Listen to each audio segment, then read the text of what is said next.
with a grateful heart, give thanks unto the Holy One, give thanks, because He's given Jesus Christ, His Son. Give thanks with a grateful heart, give thanks unto the Holy One, give thanks, because He's given Jesus Christ, His Son. And now let the weak say, I am strong. Let the poor say, I am rich, because of what the Lord has done for us. Give thanks. Siyaman dagiti po sumihapo tatangal daw. Adda kami kirati pagtangan dagiti pun pamilya Damasco family kapo ti panagyaman das ka Marlene kani brother Apo tatangal daw.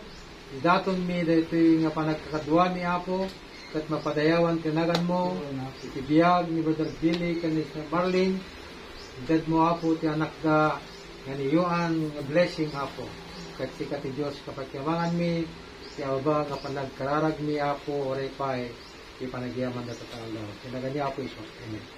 Pastor Dagyo magitag ka ti message sa mga kararag ni so 2 minutes. Okay, pastor pero di kayo matagtagan.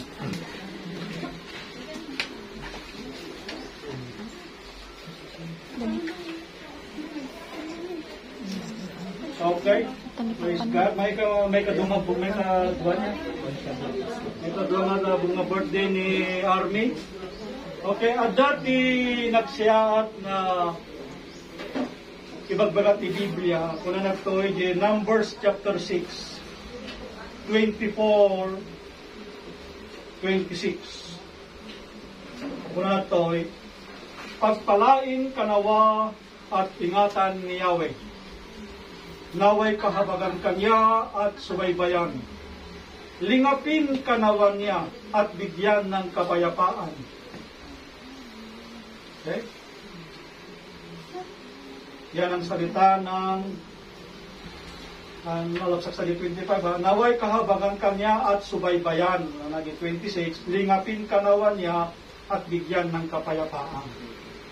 Okay? Very, nagsaya at dating sa utiapuan niya na intud na ti pamindisyon ti biyag at naawang tirason nga hantay nga bindisyonan ti Apo.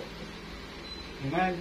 Iso nga hantay ko mga suminsinan di jay pagayatan ni Apo ta ti tao once na simnina di daldalan ti Apo ijay nga maka-experience ti rigat wano padas na kasdanapadasan na Israelita idi nga natangken ti tultul da dan kinaawalan ti pamati da iso nga imbis nga 40 days kuma nga aglakbay na ti Egypt to Kanaan inabot na ti 40 years nasa nga diya di yung pat nga pulong aldaw kuma nga day and night na panag-travel na gabuti kinatangken ti ulo da kinawan ti pamati da nga imabot ti 40 years.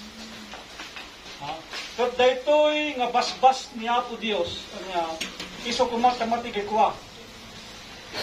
So ti makagten kuma malatan kuma ni Army bayat ti panagtakkel na dating ogay. Naway pagpalain natin ingatan siya ni Yahweh. Yung habag ng Diyos, yung pagsubaybay ng Panginoon day and night 24/7 ti adda kuma nga ma-experience na. Pati security ti tao is found only in the presence of God. Hamo nga masarap ng security kadagiti at tao, ure na dati bodyguard mo hanggang aligtas.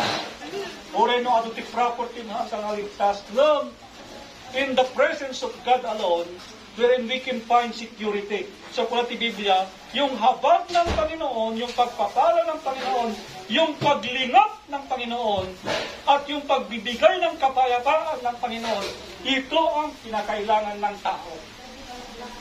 Amen?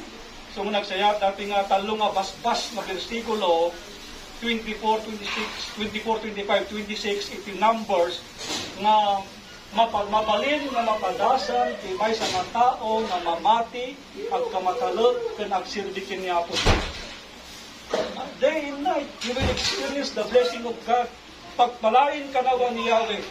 Na Brother Billy, pagpalain ka ni Lord, pagpalain ni Lord si army, pagpalain ni Lord ang sambahayan mo, pagpalain ni Lord ang mga plano mo at ang mga hinaharap na mga pangarap mo sa buhay. Okay?